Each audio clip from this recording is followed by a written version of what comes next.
الحمد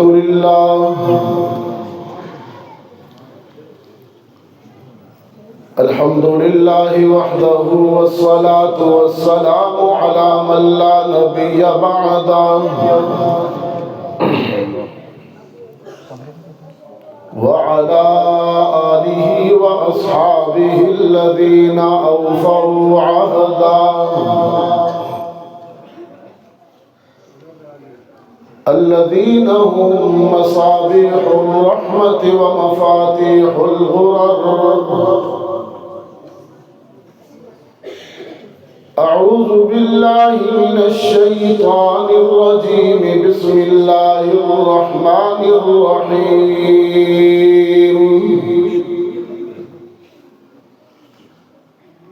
كتاب أنزلناه إليك مبارك ليدبروا آياته وليتذكر أولو الألباب. سبحان الله. وقال تعالى في مقام آخر: إنا سنلقي عليك قولا ثقيلا. صدقت يا رب العالمين. وقال صاحب القرآن صلى الله عليه وسلم: فضل القرآن على سائر الكلام كفضل الرحمن على الخلق. وصدق رسولك النبي الأمي الكريم، ونحن على ذلك لمن الشاهدين والشاكرين، والحمد لله رب العالمين. ہر ابتدا سے پہلے، ہر انتہا کے بعد، ذات نبی بلند ہے ذات خدا کے بعد. اور دنیا میں احترام کے قابل ہیں جتنے لوگ، میں سب کو مانتا ہوں مگر مصطفیٰ کے بعد. اور قرطاس کے چہرے پر ایک لفظ لکھا میں نے، اس لفظ کی خوشبو سے قرطاس معطر ہے. ماشاءاللہ. اور اس لفظ کی کرنوں سے عالم بھی منور ہے. وہ لفظ مکمل ہے، وہ لفظ محمد ہے. محبت سے اللہم صلی علی محمد وعلی آل محمد كما صليت على إبراهيم وعلى آل إبراهيم إنك حميد مجيد. اللهم بارك على محمد وعلى آل محمد كما باركت على إبراهيم وعلى آل إبراهيم إنك حميد مجيد. واجب الاحترام منتظم تقریب و مدیر جامعہ حضرت مولانا قاری عبد الباری صاحب دامت فیوزہم، حضرت مولانا مفتی عبد الحق صاحب انوار الحق صاحب سلمہ اللہ، حضرات علماء اکرام، اور بالخصوص مجھ سے رابطہ میں رہے میرے ساتھ تشریف لائے قاری افتخار الحق ترابی صاحب، ڈسٹرکٹ خطیب ابن خطیب حضرت مولانا مفتی حمید الرحمان صاحب، حضرات علماء اکرام، نوجوان دوستو، محترم بزرگوں، آج 26 دسمبر 2025 عیسوی ہم یہاں جامع مسجد مکی اصحاب صفہ مدرسہ میں کتنی تعداد ہے طلباء کی؟ 18 طلباء اکرام کے قرآن کریم مکمل ہونے کی پروقار تقریب میں ان بچوں، ان حفاظ کی حوصلہ افزائی کے لیے جمع ہوئے، ایک بچی بھی ہے اور ماشاءاللہ بتا رہے ہیں کہ ایک بیٹی ایک بچی بھی ہے۔ اللہ تعالیٰ انہیں دین اور دنیا کی کامیابیاں نصیب فرمائے، حضرت قاری صاحب کی خدمات کو قبول فرمائے۔ اس جامع مسجد ایبٹ آباد میں میری دوسری حاضری ہے۔ اللہ تعالیٰ آج کی میری حاضری کو اور آپ کی تشریف آوری کو بھی قبول فرمائے۔ اس وقت پہلے سے بھی کہیں زیادہ ضروری ہے کہ اپنے بچوں کو قرآن کریم کی تعلیم دلوائی جائے، اس لیے کہ فتنوں کا دور ہے، خصوصاً سوشل میڈیا کے آ جانے کے بعد نام نہاد مفکر، کچھ لنڈے کے دانشور توحید میں شرک کی ملاوٹ کر رہے ہیں، محمد عربی کی ختم نبوت سے بے وفائی کا درس دے رہے ہیں، اصحاب رسول پر نوجوانوں کو عدم اعتماد دلا کر کنفیوز کر رہے ہیں، تاریخ کے حوالوں سے قرآنی شخصیات کو مجروح کرنا چاہتے ہیں، اور سب سے بڑی بات یہ ہے اس کے ساتھ ساتھ بچوں کا تعلیمی نقصان بھی سمارٹ فون سوشل میڈیا کے ذریعے بہت زیادہ ہو رہا ہے، صحت کا نقصان بھی ہو رہا ہے، فحاشی عام ہے۔ نبی اکرم صلی اللہ علیہ وسلم نے فرمایا اللہ کی 2 نعمتوں کے متعلق انسان بڑی ناشکری اور ناقدری کرتے ہیں، ایک صحت اور دوسرا فراغت۔ اگر وقت ہے آپ کے پاس اسے ضائع نہ کیجیے، اسے کسی کام میں لگائیے، اسے بامقصد بنائیے، وقت کو قیمتی بنائیے، اور وقت کو بے قیمت کرنے کا، وقت کو بے قدر کرنے کا سب سے بڑا آلہ سوشل میڈیا سمارٹ فون ہے۔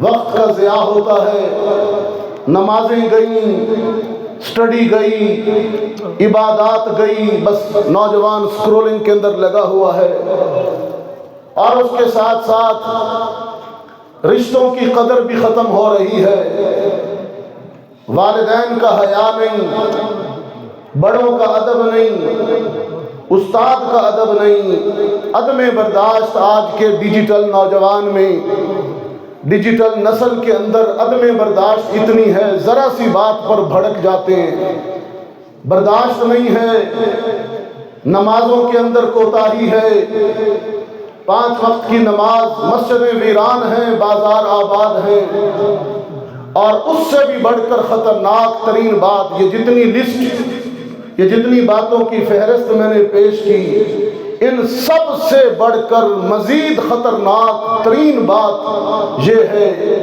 کہ سوشل میڈیا کے آ جانے کے بعد ملحدین بڑے سرگرم ہیں، الحاد، دہریہ پن، انکار مذہب، انکار خدا بڑا مضبوط ترین تصور بن کے ابھر رہا ہے۔ کالجوں میں چلے جائیں، یونیورسٹیوں میں چلے جائیں، یہ بیماری عام ہو چکی ہے۔ ابھی کچھ بلکہ رواں ہفتے میں ہی آپ نے ایک منظر دیکھا، ہندوستان کے اندر ایک ملحد نے اور ایک دارالعلوم دیوبند کے سپوت نے اس بات پر مناظرہ کیا، اور پوری دنیا نے دیکھا کہ آیا خدا ہے کہ نہیں۔ یہاں تک نوبت پہنچ گئی ہم رو رہے ہیں اپنے فرقوں کو، اور میرے نوجوان کو یہ مائنڈ سیٹ دیا جا رہا ہے کہ پتہ نہیں مذہب ہے بھی صحیح کہ نہیں، مولویوں کا ڈھکوسلا ہے، خدا کی ذات ہے بھی صحیح کہ نہیں۔ مفتی شمائل ندوی کو میں پورے عالم اسلام کی طرف سے ہدیہ تبریک پیش کرتا ہوں، جنہوں نے الہاد کے تابوت کے اندر پہلا کیل ٹھونکا ہے، اور انشاءاللہ انکار خدا، انکار مذہب، انکار دین کے جتنے بھی تصورات ہیں، آج کے اٹھنے والے علماء انشاءاللہ ان کا بندوبست کریں گے۔ لیکن اس کے لیے ضروری ہے کہ قصے کہانیوں پر گزارا نہ کیا جائے، قرآن کا گہرائی سے مطالعہ کیا جائے۔ قرآن کریم عقلی لحاظ سے میرے نوجوانوں کو اس بات پر یقین دلاتا ہے، دلوں میں کئی آیات ہیں، ایمان پیدا کرتا ہے اپنی ذات پر، اللہ کی ذات پر۔ یہ قرآن کا بنیادی ہدف ہے، یؤمنون بالغیب۔ ایمان و یقین بہت بڑی دولت ہے۔ مجھے خطرہ ہے میرے نوجوانوں کے دلوں میں تشکیک، ریب، شک، نفاق، یہ کانٹے بو کر آج کا نام نہاد یورپ کے پینگ رول پر کام کرنے والے مفکر الہاد پھیلا رہے ہیں، بے شرمی بے حیائی کا سیلاب ہے۔ قرآن جب آپ پڑھیں گے تو شک نہیں ہوگا، قرآن آپ کے دلوں میں یقین پیدا کرے گا۔ اب دیکھو نا قرآن کے انداز، فرمایا فَلْيَنْظُرِ الْإِنسَانُ إِلَىٰ طَعَامِهِ أَنَّا صَبَبْنَا الْمَاءَ صَبًّا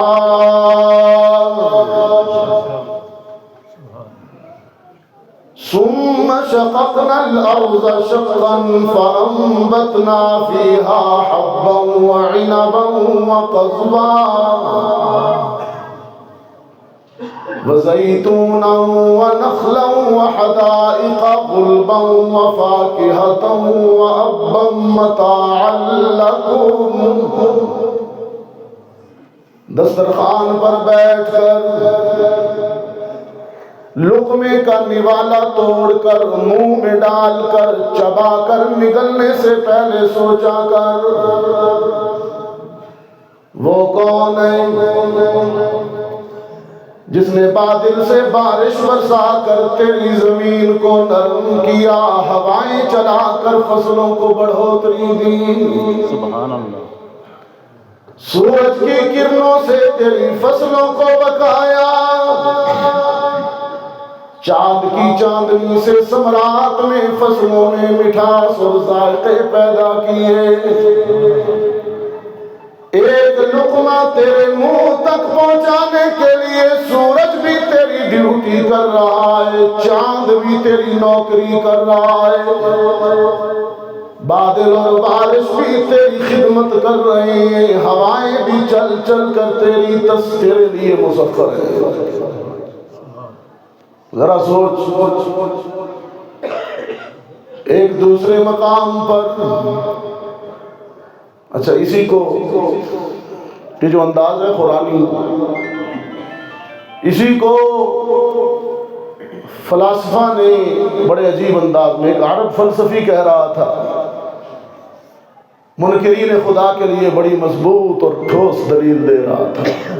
موبائل بند کر دیں، کس کا بجتا ہے بار بار؟ وہ کہہ رہا تھا البعرۃ علی البعیر والأثر على المسير وهذا النظام العجيب الغريب كيف لا يدل على صانع اللطيف الخبير۔ راستے میں لید، مینگنیاں یا گوبر پڑا ہوا نظر آئے تو تمہیں یقین ہوتا ہے کہ جانور گزرے ہیں، کوئی ریوڑ گزرا ہے۔ جنگل میں انسانی قدموں کے نشان نظر آئیں، تمہیں یقین ہوتا ہے کہ گزرنے والا راہگیر مسافر گزر کے گیا ہے۔ چمکتے ہوئے چاند کو روز دیکھتے ہو، چمکتے ہوئے سورج کو روز دیکھتے ہو، بہتے ہوئے دریا ہیں، ابلتے ہوئے سمندر ہیں، لہلہاتے ہوئے کھیت ہیں، مہکتے ہوئے پھول ہیں، چہکتے ہوئے پرندے ہیں، کیا یہ سارا نظام تمہیں یقین دلانے کے لیے کافی نہیں کہ اس کائنات کو بنانے والا اور چلانے والا موجود ہے؟ کتنی مضبوط دلیل! یہی دلیل فلاسفہ نے، اسلامی فلسفیوں نے، اور قرآن کریم نے ایک مقام پر تو حد کر دی، ملحدین اور منکرین کو دندان شکن دلیل دی، دانت توڑے کھٹے کیے۔ اللہ کے وجود کی بہت بڑی دلیل موت بھی ہے۔ مر جاتے ہو نا، موت تو آتی ہے، مارنے والا کون ہے؟ قرآن کہتا ہے کہ اگر تم اس کو نہیں مانتے ہو تو پھر اپنے مردے کو زندہ کر کے دکھاؤ نا، جو ملحد مرا پڑا ہے، اسے کوئی میڈیسن، کوئی ایسی دوائی دو نا کہ وہ زندہ ہو جائے۔ ملحد مرتا ہے، اولاد سوچتی ہے اسے دفنائیں، جلائیں یا بہائیں، مذہب تو اس کا تھا کوئی نہیں، خدا کو تو مانتا نہیں تھا، کریں کیا اس کا؟ بیوی بیوہ ہے، بچے یتیم ہیں، اور قرآن نے اسی منظر کو اللہ کے وجود کی دلیل قرار دیا۔ فرمایا فلولا ان کنتم غیر مدینین، اگر تم دیندار نہیں بنتے ہو، اگر تمہیں خدا پر یقین نہیں ہے، اگر تم آخرت کو نہیں مانتے ہو، فلولا ان کنتم غیر مدینین،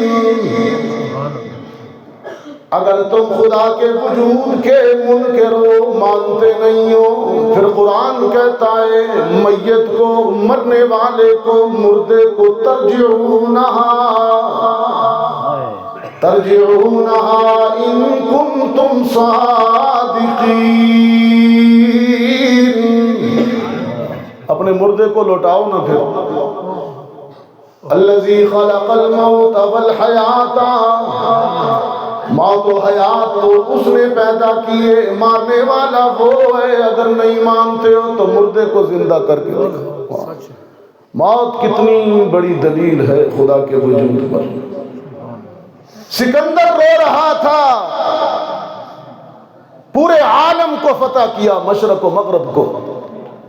الیگزینڈر دا گریٹ 33 برس کی عمر میں، نوجوانی میں چیچک کے مرض سے انتقال کر گیا۔ موت سے پہلے جب آثار نظر آئے، دیوار کی طرف منہ کر کے سکندر رویا۔ لوگوں نے کہا کیوں روتا ہے، اتنا بڑا بادشاہ ہے؟ اس نے کہا مشرق فتح کیا، مغرب فتح کیا، سارا عالم زیر نگیں ہے، کسی کی جرت نہیں کہ میرے آگے بغاوت کرے، نہ کسی فرد کی، نہ کسی علاقے کی، نہ قوم کی، لیکن روتا اس لیے ہوں کہ موت کے سامنے بے بس، بچ نہیں سکتا، کتنا بڑا پیسے والا ہو۔ مرنے کے لیے غریب ہونا ضروری نہیں ہے، مرنے کے لیے بیمار ہونا بھی ضروری نہیں ہے، مرنے کے لیے بوڑھا ہونا بھی ضروری نہیں ہے۔ یہ وہ تلخ حقیقت ہے، امیر کو بھی آئے گی، صحت مند کو بھی آئے گی، جوان کو بھی آئے گی، اور یہ تلخ اور کڑوی حقیقت بھی ہے، اور اللہ کے وجود کی مضبوط ترین دلیل بھی ہے۔ سچ ہے، موت خدا کے وجود کی بہت بڑی دلیل ہے۔ اپنے بچوں کو قرآن سکھائیں تاکہ آپ کے بچے ختم نبوت کے بھی پہرے دار بن جائیں۔ سید عطا اللہ شاہ بخاری رحمت اللہ علیہ فرمایا کرتے تھے کہ نبوت کی دلیلوں میں سے سب سے بڑی، نبوت کی شرائط میں سے سب سے پہلی شرط یہ ہے کہ ہر نبی انسان ہوتا ہے۔ نبی نہ جن ہوتا ہے، نہ فرشتہ ہوتا ہے، نہ نوری ہوتا ہے، نہ ناری ہوتا ہے، نبی بشر ہوتا ہے، خاکی ہوتا ہے۔ اور نبوت کی دوسری شرط یہ ہے کہ نبی مرد ہوتا ہے، اللہ نے کسی عورت کو نبی نہیں بنایا۔ نبوت کی تیسری شرط یہ ہے کہ نبی موہوب ہوتا ہے، کوئی اپنی کثرت عبادت اور اپنی محنت سے نبی نہیں بنتا، یہ انتخاب، سلیکشن ہوتی ہے اللہ کی طرف سے، انتخاب خدا ہوتا ہے۔ اور نبوت کی چوتھی شرط یہ ہے کہ نبی معصوم ہوتا ہے، اس کے دامن پہ خطا و سہو کا کوئی داغ نہیں ہوتا۔ اور نبوت کی پانچویں شرط یہ ہے کہ نبی جس امت کی طرف بھیجا جاتا ہے وہ پوری امت کے سارے افراد میں سب سے زیادہ خوبصورت ہوتا ہے۔ سبحان اللہ۔ نبی حسن کا آسمان ہوتا ہے۔ شاہ جی نے قادیانیوں کو دعوت ہدایت دیتے ہوئے عجیب بات فرمائی۔ شاہ جی نے کہا مرزے میں یوں تو ہزاروں عیب ہیں، چہرے کے نقوش بیلنس متوازن نہیں ہے، تحریر بھی اچھی نہیں ہے، فاتر العقل سا آدمی ہے، مخبوط الحواس ہے، سر پر پگڑی کی جگہ بعض اوقات شلوار باندھتا ہے، عجیب و غریب حرکتیں کرتا ہے۔ ایسے شخص کو نبی ماننا تو دور کی بات، معقول انسان بھی نہیں مانا جا سکتا۔ بے شک بے شک۔ لیکن شاہ صاحب نے عجیب جملہ فرمایا، یہ عقیدہ بنانے والی بات تھی۔ شاہ صاحب نے فرمایا اگر مرزے میں یہ عیب اور کمزوریاں نہ بھی ہوتی، مرزا حسن کا آسمان ہوتا، کردار کا سورج ہوتا، اس کی زبان سے فصاحت و بلاغت کے چشمے پھوٹتے، اس کی تحریر و تقریر میں بڑے بڑے بلاغت کے دریا بھی بہتے، تو کیا پھر بھی بخاری اسے نبی مان لیتا؟ فرماتے ہرگز نہیں۔ محمد عربی کی ختم نبوت کے اعلان کے بعد تاج نبوت صرف محمد کے سر پہ سجتا ہے، ان کے علاوہ دستار نبوت کسی سر پہ نہیں جچتی۔ اور عجیب بات، آیت پڑھی، فرمایا ما کان محمد ابا احد من رجالکم ولکن رسول اللہ وخاتم النبیین وکان اللہ بکم۔ اس کو ذرا گلا کھول دیں، اس کا گلا دبا ہوا ہے یہ۔ وکان اللہ بکل شیء علیما۔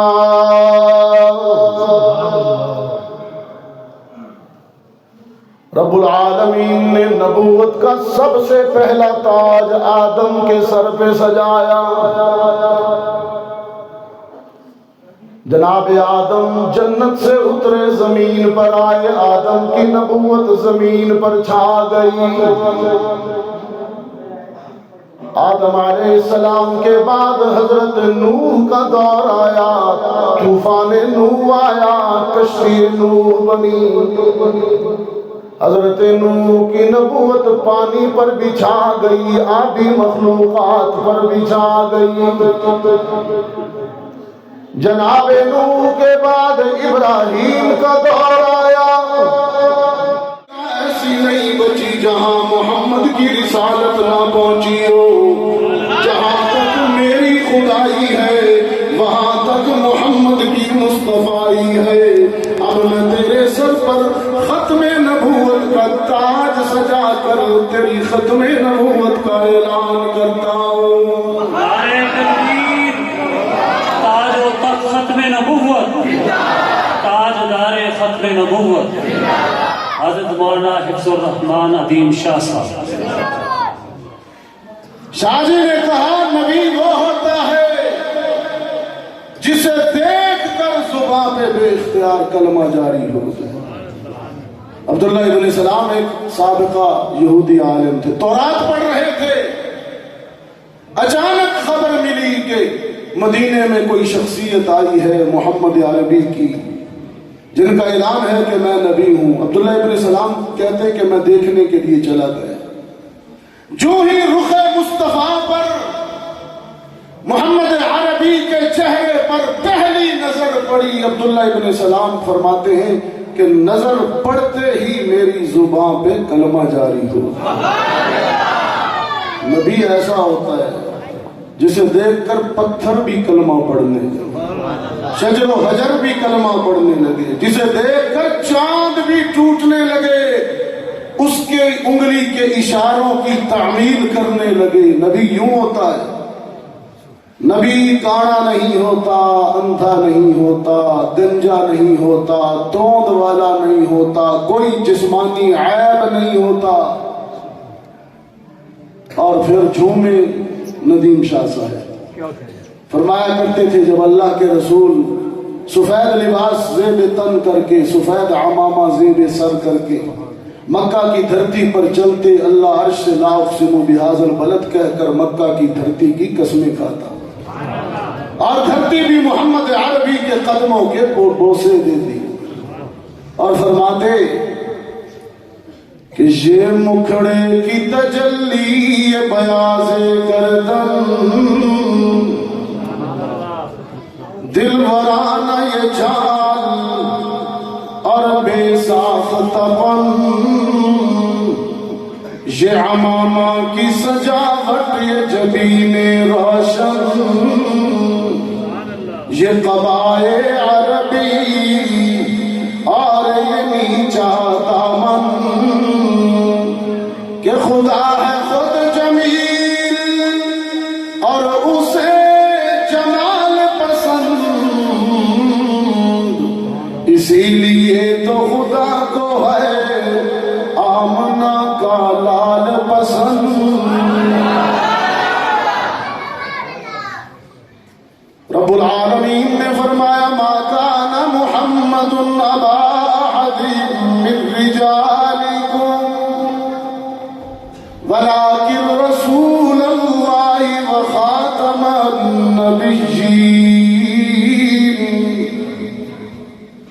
بالغ بیٹوں میں سے، بالغ لڑکوں میں سے محمد کسی کے باپ نہیں، لیکن اللہ کے رسول ہیں، آخری نبی ہیں۔ قرآن کریم آپ کے بچوں کو عقیدہ ختم نبوت سمجھاتا ہے، توحید سمجھاتا ہے۔ قرآن کریم آپ کے بچوں کو اصحاب رسول کا مقام سمجھاتا ہے۔ ابھی جمادی الثانی گزرا، 22 جمادی الثانی خلیفہ بلا فصل سیدنا صدیق اکبر کا یوم وفات تھا۔ قرآن کریم نے صدیق اکبر کی عظمت یوں سمجھائی کہ 4 لقب صدیق اکبر کو دیے، صاحب رسول کہا، صدیق کہا، اتقا کہا، اور ثانی اثنین کہا۔ اتقا سب سے بڑا متقی صدیق ہے، ثانی اثنین یہ وہ منفرد لقب ہے جو لغت اور عربی گرامر کے اندر شاید قرآن نے پہلی مرتبہ کسی کو لقب دیا، 2 کا دوسرا۔ جیسے ابھی اسٹیٹ سیکرٹری اعلان کر رہے تھے نا ندیم شاہ صاحب کے ثانی، میں نے کہا کوئی ثانی ندیم ہے، کوئی ثانی قاسمی ہے، کوئی ثانی مفکر اسلام مفتی محمود ہے، کوئی ثانی سمیع الحق ہے، عبد الحق ثانی ہے، لیکن قرآن کریم نے سیدنا صدیق اکبر رضی اللہ تعالی عنہ کو یہ مقام عطا کیا کہ انہیں ثانی محمد کہہ دیا۔ ثانی اثنین 2 کا دوسرا، پہلا محمد ہے، دوسرا صدیق ہے۔ قرآن کریم آپ کے بچوں کو اصحاب رسول کی عظمت بتائے گا، اور سب سے بڑی بات یہ ہے اپٹاباد کے دوستوں کہ قرآن کریم آپ کے بچوں کو آپ کا مقام بتائے گا، باپ کا مقام، ماں کا مقام، رشتوں کی قدر بتائے گا۔ اب جو قرآن پڑھے گا، میں نے کہا کہ یورپ کے اندر باپ بوڑھا ہو جائے، زیادہ بوڑھا ہو جائے، اسے اولڈ ہاؤس میں داخل کرا دیتے ہیں کہ اسے داخل کرا دو کہیں، وہ ایک خاص حد کی عمر کو بھی کراس کر جائے تو اس سے جان چھڑانے کے لیے انجیکشن کا استعمال بھی کر دیتے ہیں اولڈ ہاؤس میں۔ لیکن قرآنی معاشرہ یہ ہے، بزرگوں کا احترام ہے، بوڑھوں کا احترام ہے، کہ جتنا بوڑھا ہوگا اتنا قیمتی ہوگا، قابل عزت ہوگا۔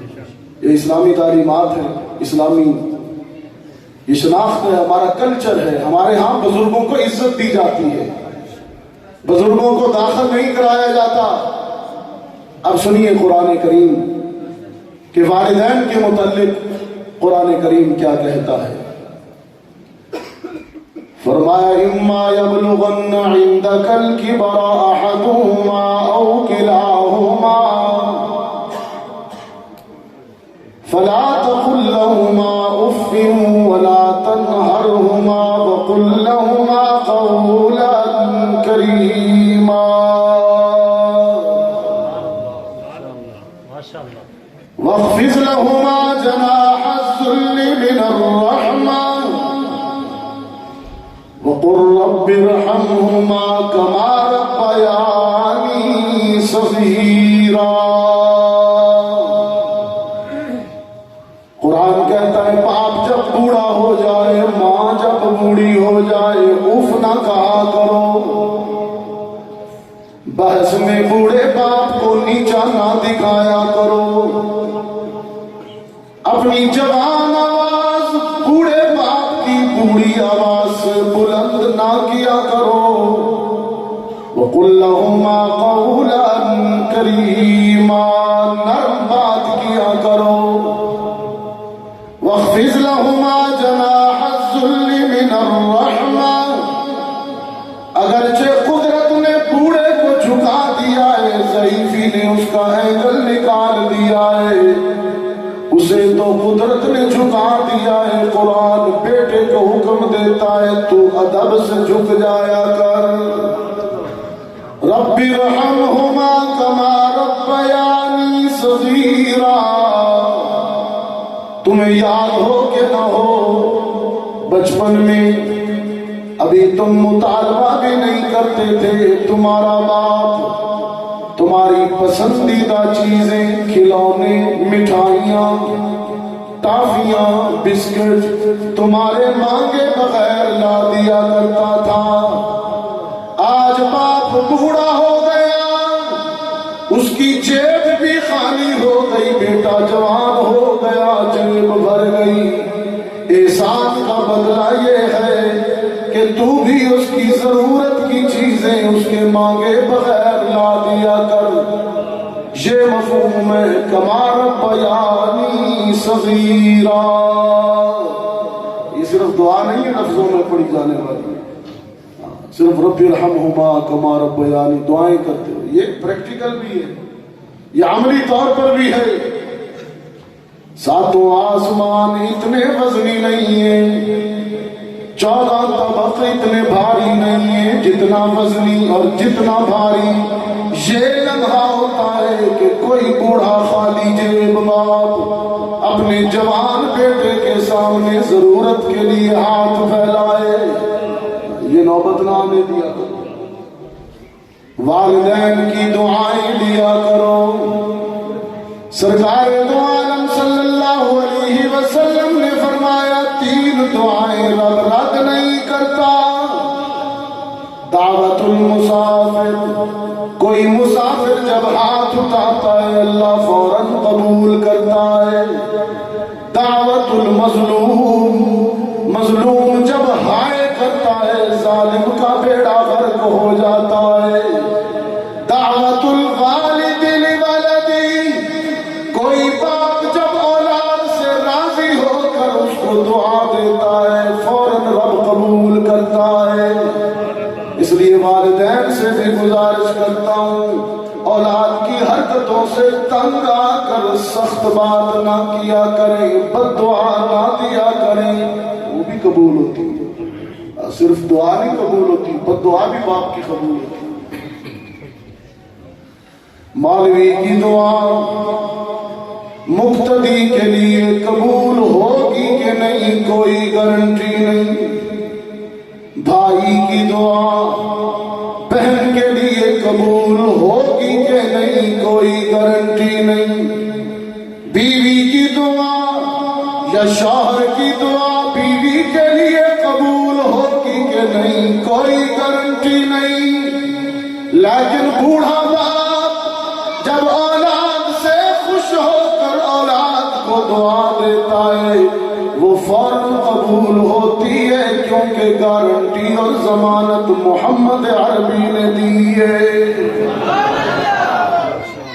والدین کا دل نہ دکھایا کرو، والدین کی خدمت کیا کرو. ایبٹ آباد والوں انسانی برادری کے کسی رشتے کی اللہ نے قرآن میں قسم نہیں کھائی، نہ چاچے کی نہ ماموں کی، حتیٰ کہ ماں کا بڑا مقام ہے لیکن قسم ماں کی بھی نہیں کھائی۔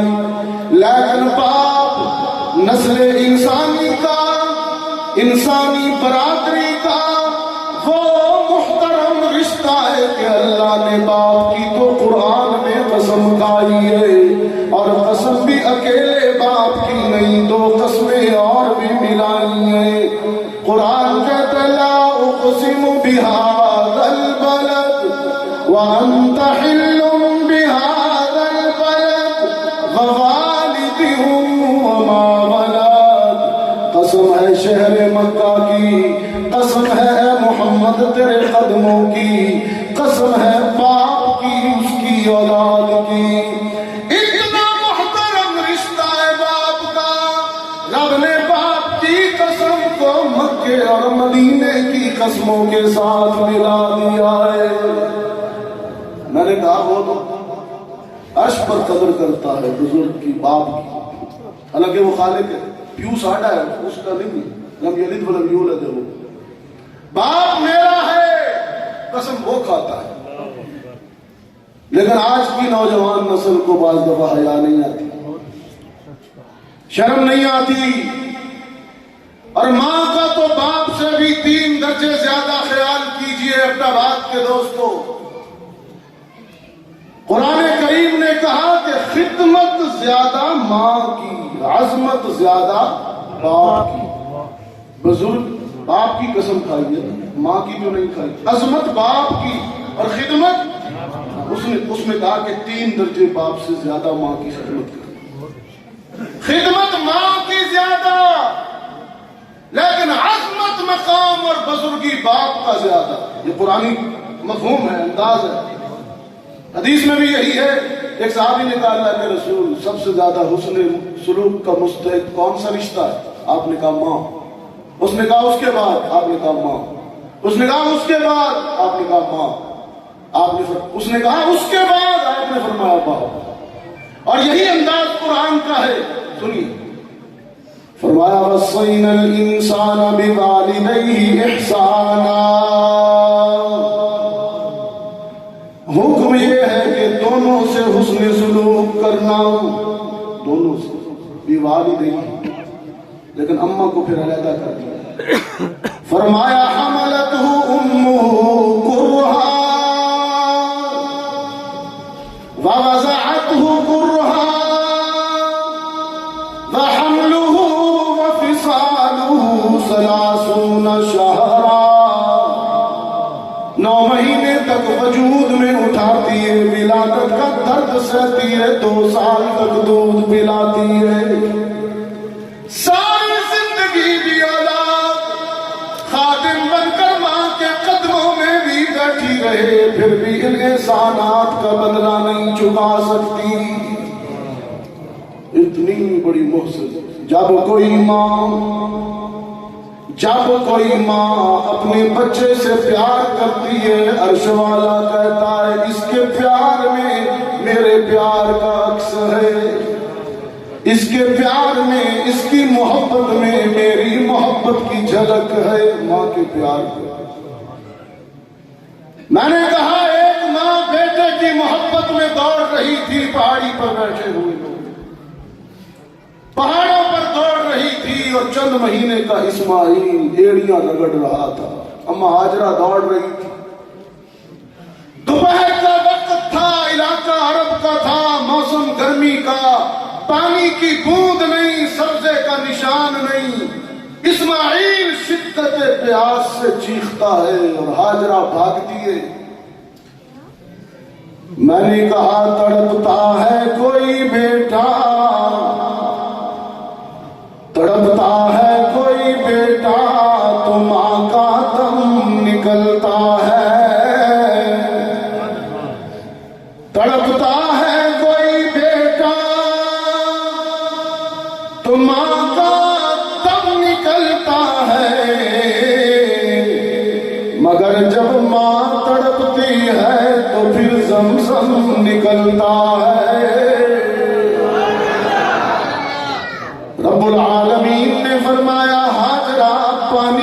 مسئلہ نہیں ہے، پانی کی بات نہیں ہے۔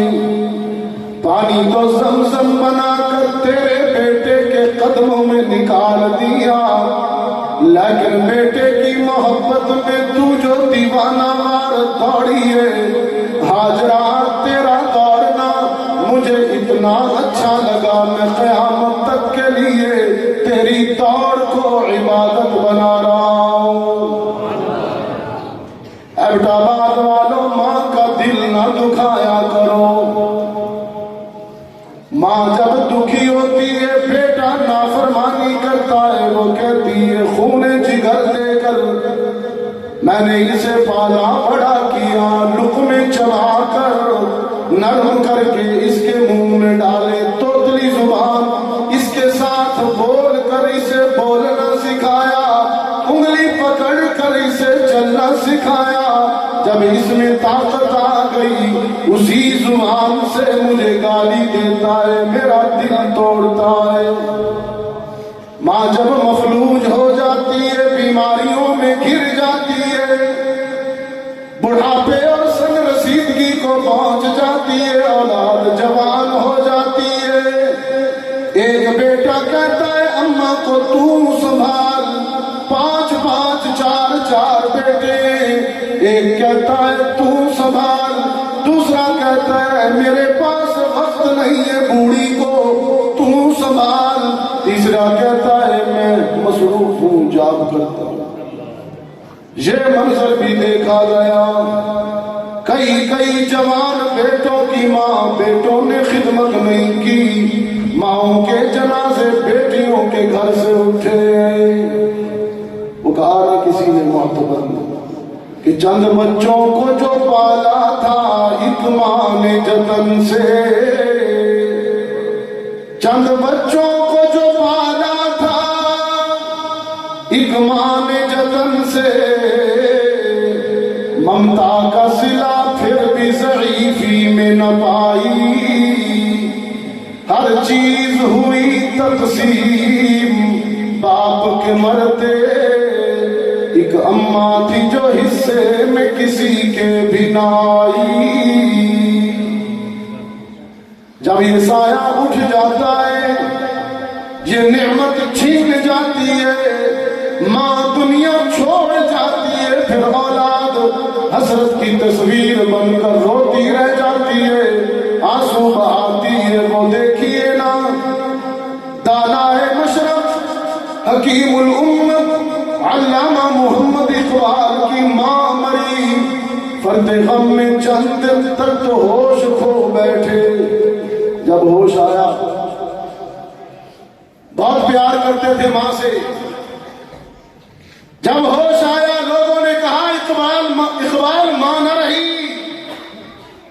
روتا ہوا حسرت کی تصویر بن کر قبرستان پہنچا، ماں کی قبر پر سرہانے بیٹھ گیا اور ایک عجیب بات کہی۔ آباد والوں، میں سمجھتا ہوں وہ بات ہر شاعر حساس ہوتا ہے۔ مفتی الرحمان عطر ہاشمی صاحب بیٹھے ہیں ماشاءاللہ، ان کی کلیات بھی آ گئی مارکیٹ میں، کلیات عطر ابھی لائے صاحب،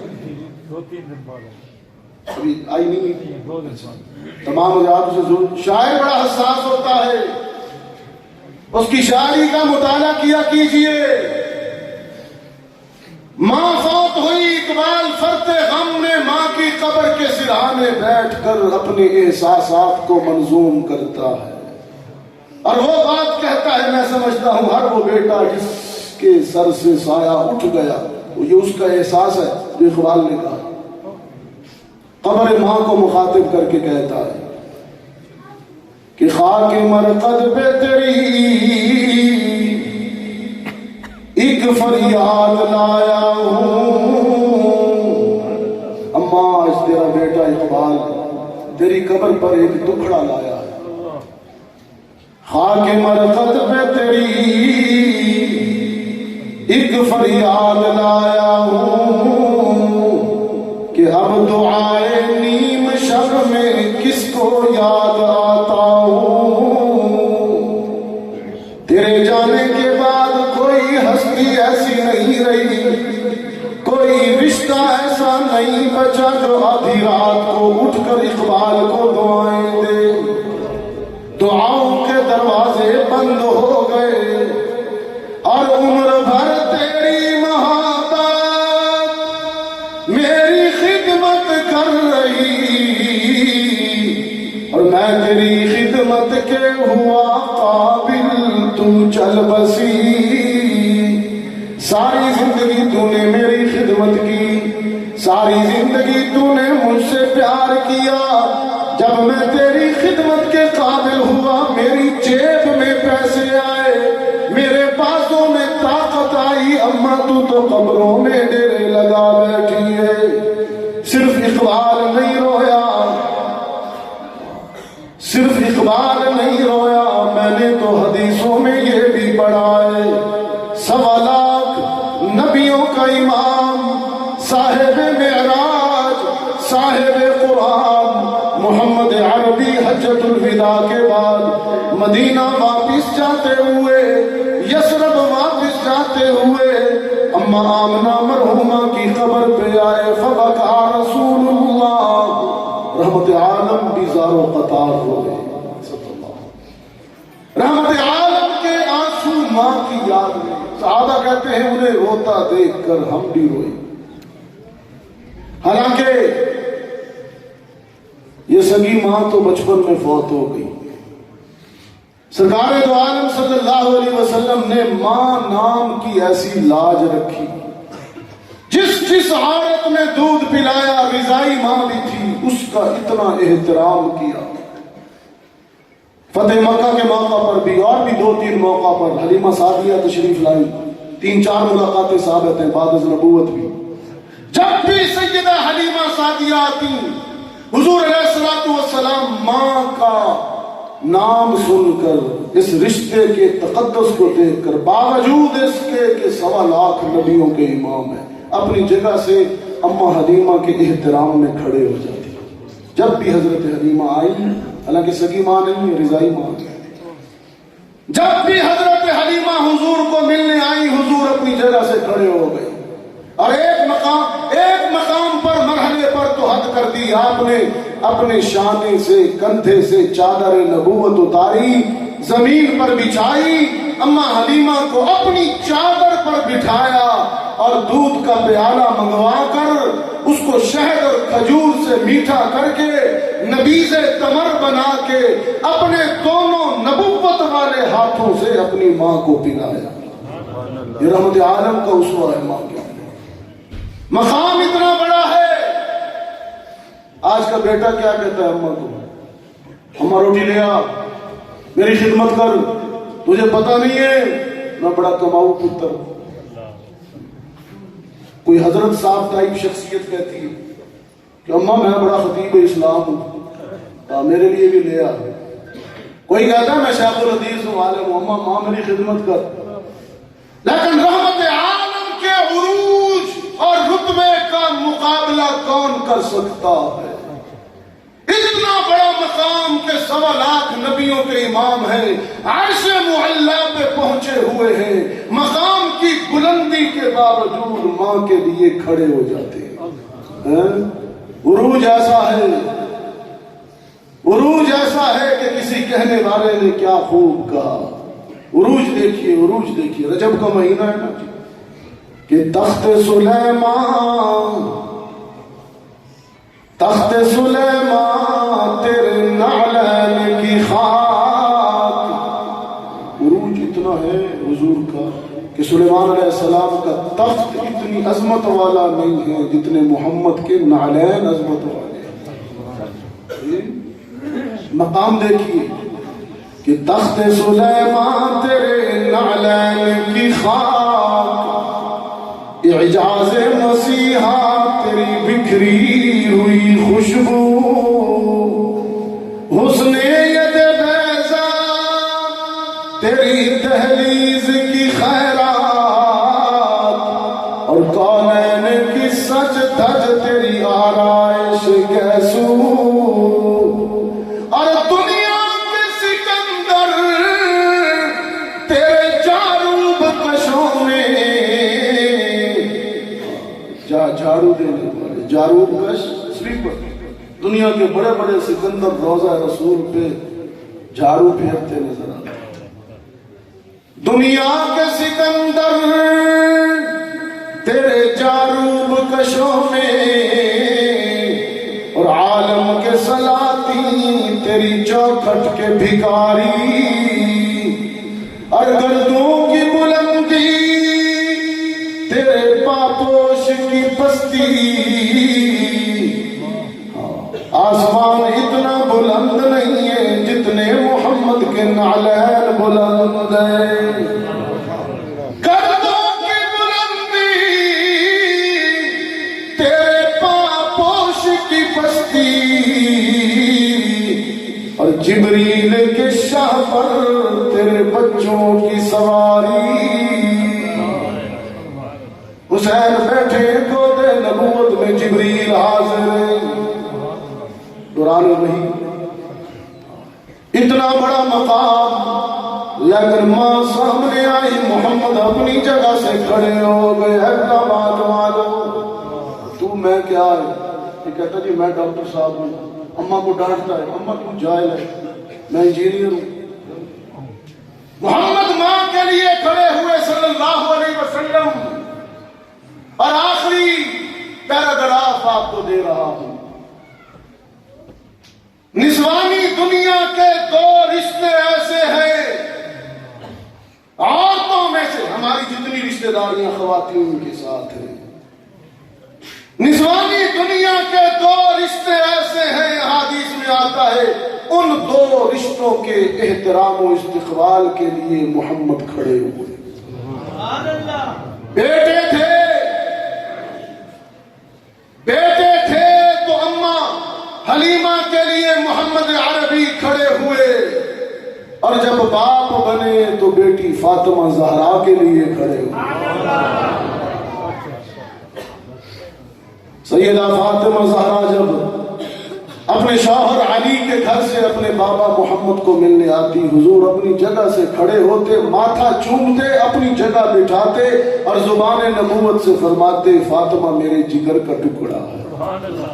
محمد نے بیٹی کو جگر کا ٹکڑا کہا، اور ایک مقام پر تو بیٹیوں کو آنکھوں کا نور کہا، اور جس داماد کو دو بیٹیاں یکے بعد دیگرے دیں اسے ذوالنورین کہا۔ بیٹی کو نور چشم کہہ کر، بضعۃ منی، جگر کا ٹکڑا کہہ کر محمد نے بیٹی کو عزت کے آسمان پر بٹھا دیا۔ اور زمانہ کون سا ہے حیدرآباد والوں، زمانہ کون سا ہے جب بیٹی کو عار، بیٹی کی ولادت سے اس دور کا ظالم باپ بیٹی کو عیب سمجھتا ہے، بیٹی کی ولادت سے ناخوش ہو کر جب کوئی پوچھ لے جی حضرت بچے کتنے، بتاتا نہیں ہے، ٹھیک ہے، بیٹی کو پورا سمجھتے ہیں نا۔ ایمسکو، قرآن پڑھا، نفسیات کا تمہاری پوسٹ مارٹم کرتا ہے۔ ایمسکو علی ہون ام یدسہ فی التراب، کہتا ہے کہ احانت کے ساتھ گھر میں رہنے دوں یا گاڑ دوں اس کو۔ اتنا وَإِذَا بُشِّرَ أَحَدُهُم بِالْأُنثىٰ ظَلَّ وَجْهُهُ مُسْوَدًّا وَهُوَ كَظِيمٌ، اس کے چہرے کا رنگ اڑ جاتا ہے۔ ایک بدبخت زمانہ جہالت کا سنگ دل باپ کو گاڑ ڈالتا تھا۔ قرآن کریم نے ایک منظر بڑا عجیب بیان کیا، بس وہ منظر سنیے اور چند اشعار میں اپنی بیٹیوں کے حوالے کروں۔ قرآن کہتا ہے اِذَا الشَّمْسُ كُوِّرَتْ وَإِذَا النُّجُومُ انكَدَرَتْ وَإِذَا الْجِبَالُ سُيِّرَتْ، جب سورج بے نور ہو جائے گا، ستارے جھڑ جائیں گے، پہاڑ اڑتے پھریں گے، سمندر ابل پڑیں گے، سارے انسان قیامت کے دن قطاریں بنائے کھڑے ہوں گے، تخت عدالت پر اللہ قاضی بن کر بیٹھے گا، خدا کی عدالت میں سب سے پہلی FIR، سب سے پہلا مقدمہ استغاثہ کیس، ایک بیٹی باپ کے ہاتھوں قتل ہونے والی بیٹی باپ کا گریباں پکڑے گی۔ خدا بندہ یہ مجھے لے گیا تھا جنگل میں، گڑھا بھی کھود رہا تھا، زمانے سے نظریں بچا کر میرے قتل کا ارادہ کر چکا تھا، اور جب گڑھا کھود رہا تھا تو اس کے کھودے ہوئے گڑھے کی مٹی اس کے منہ پر پڑی. میں نے اپنے معصوم آنچل کے پلو سے اپنے باپ کا چہرہ صاف کیا اور محبت سے پوچھا ابا گڑھا کیوں کھودتا ہے؟ میرا باپ وحشی ظالم بن کر کہتا تجھے دفن کرنے کے لیے. میں نے کہا میرا قصور؟ اس نے کہا تیرا قصور تیری جینڈر، تیری جنس، یہ تو بیٹی ہے، بیٹا نہیں ہے نا. قرآن کہتا ہے وَإِذَا الْمَوْءُودَةُ سُئِلَتْ بِأَيِّ ذَنبٍ قُتِلَتْ. حشر کے دن خدا کی عدالت میں بیٹی کو مارنے والے، بیٹی کو قتل کرنے والے، بیٹی کو حق سے محروم کرنے والے، بیٹی کی ولادت سے ناخوش ہونے والے، بیٹی کی پیدائش پر منہ بنانے والے، بیٹی کو میراث سے محروم کرنے والے سب دل والدین. میں نے کہا ایک جگہ پر یہاں بھی کہہ دیتا صرف وہ باپ ظالم نہیں ہے جس نے بیٹی کو گاڑا، زمانہ حاضر کا یہ باپ بھی ظالم ہے جو شکم مادر میں بیٹی کی جنس کا پتہ چل جانے کے بعد قتل کر ڈالتا ہے. اسی زمرے میں قرآن کہتا ہے وَإِذَا الْمَوْءُودَةُ سُئِلَتْ بِأَيِّ ذَنبٍ قُتِلَتْ. کیوں مارا؟ اللہ پوچھے گا. وہ کہے گی کہ ہم سے نفرت کرتے تھے اس لیے. محمد عربی نے ایبٹآباد والوں اس دور کے اندر فاطمہ کو نور نظر کہا، فاطمہ کو جگر کا ٹکڑا کہا. ساری نسل بیٹیوں سے پیار کیجئے، محمد کی ساری نسل بیٹیوں سے چلی جائے. بیٹی سے پیار کیجئے. میں نظر کرتا ہوں اپنے یہ اشعار اپنی بیٹیوں کے، چونکہ ایک بیٹی نے بھی ختم قرآن کی آج کی اس مجلس میں. میں نے کہا آنکھوں کا نور، آنکھوں کا نور دل کی ضیاء ہے بیٹیاں، رب کی رحمت خدا کی غذا ہے بیٹیاں. کوئی پوچھے قدر ان سے جو یہاں محروم ہیں، وہ سمجھتے ہیں بتائیں گے کہ کیا ہے بیٹیاں. اور ہے پرایا گھر مگر اپنی ہی رہتی ہے سدا. پرایا ہو کے بھی اپنیاں رہتیاں نے ہمیشہ. بیٹے پرواز کر جاتے ہیں، شادیاں نکل بہو کو پیارے ہو جاتے ہیں. بیٹے پرواز کر جاتے ہیں لیکن بیٹیاں وطن چھوڑ کر بھی ماں باپ کو نہیں بھولتی. شادی کو حکم ربی سمجھ کر، نکاح کو امر ربی سمجھ کر بیٹیاں کائنات کی سب سے بڑی ہجرت کرتی ہیں، سب سے بڑی قربانی دیتی ہیں. باپ کا آنگن بھی چھوڑ دیتی ہیں، ماں کی محبت بھی چھوڑ دیتی ہیں، وطن کی گلیاں بھی چھوڑ دیتی ہیں. ایک پردیسی کو اپنا شریک حیات مان کر ساری زندگی اس کے ساتھ گزار جاتی ہیں. لیکن سسرال میں جا کر بھی، پردیس میں جا کر بھی والدین کو نہیں بھولتی. وہاں جا کے مصلی بچھا کے دعا کرتی ہے خدا بندہ باپ سلامت رہے، ماں سلامت رہے. دعائیں ہاں جی دعا کرتی ہیں. اور خدا نہ خواستہ ماں مر جائے نا، اس کی تو دنیا اجڑ جاتی ہے. والدین کی زندگی سے ان کی زندگی. ایک بیٹی کہہ رہی تھی ماں کے انتقال پر، اور اس کے احساس کو منظوم کیا میاں محمد بخش نے کڑی شریف. بڑی عجیب بات ہے.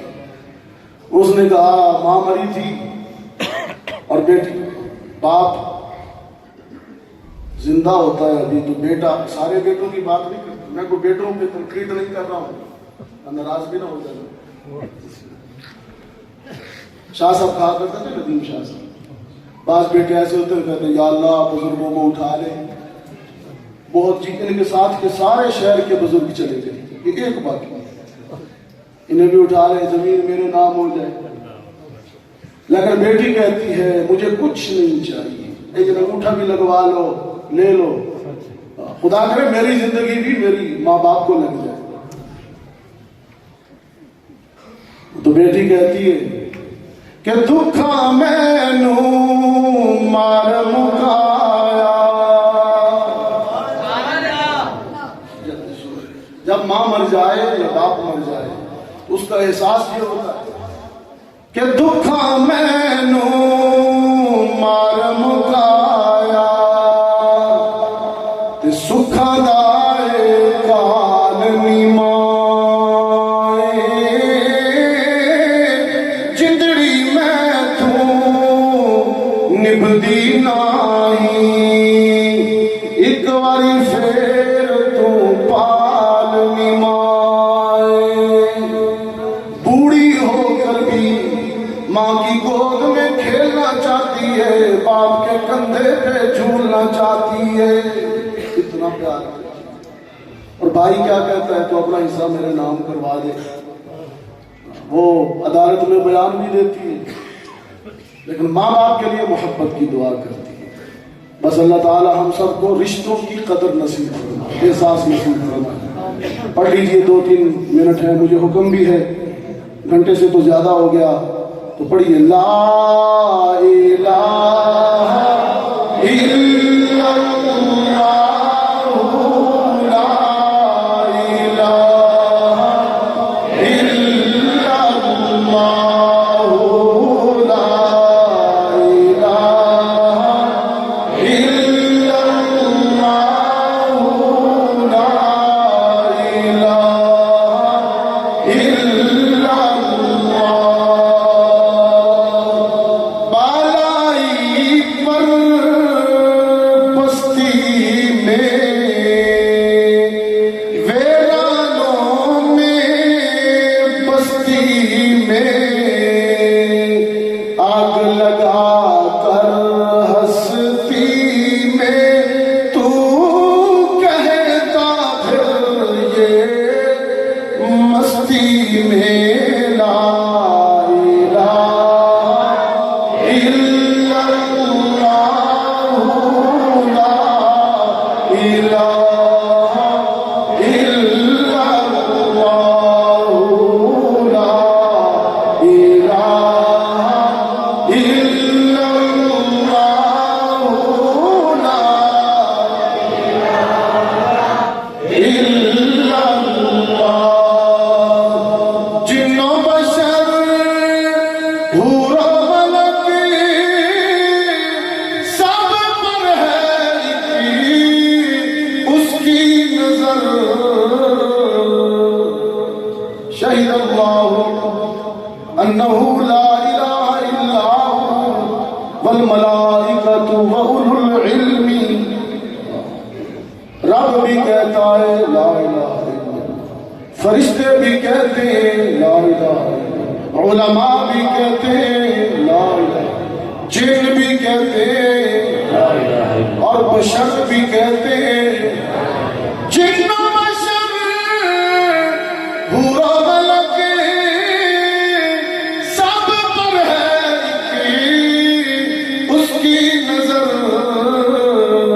شام و سحر اور رات اور دن ایک ہی ہو یہ ورد تیرا، لا الہ الا اللہ، لا الہ الا اللہ، لا الہ الا اللہ،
پتھر کے بتوں کی پوجا کرنا بت پرستی نہیں، شرک ہے۔ صرف لکڑی کے گھڑے ہوئے بتوں کی پوجا کرنا بت پرستی نہیں، پیسے کی پوجا بھی بت پرستی ہے، زر پرستی ہے، شرک ہے۔ ساری زندگی گزر گئی، حلال کی تمیز بھی نہیں، حرام کی بس جمع ہونا چاہیے۔ اولاد کو خوش کرنے کے لیے رب کو ناراض کرتے رہے، سودی کاروبار کرتے رہے، سودی کاروبار سے بنائی ہوئی بلڈنگوں پر فضل رب بھی لکھتے رہے، انہی کمائیوں سے عمروں پہ بھی جاتے رہے۔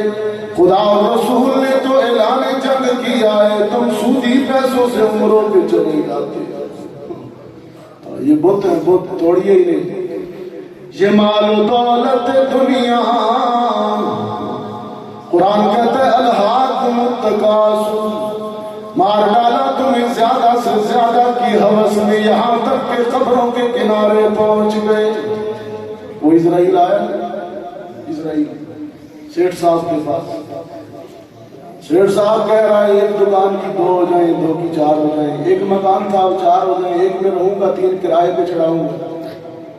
اسرائیل نے کہا سیٹھ جی کو فکر تھی ایک ایک کے 10 کیجئے، سیٹھ جی کو فکر تھی ایک ایک کے 10 کیجئے، آیا ملک الموت بولا جان دو اب بس کیجئے۔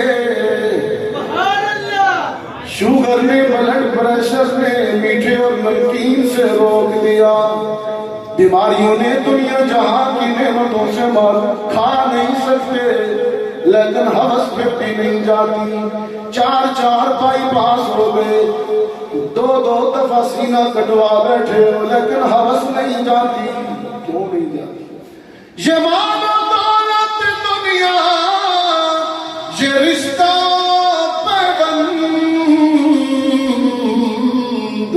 بتان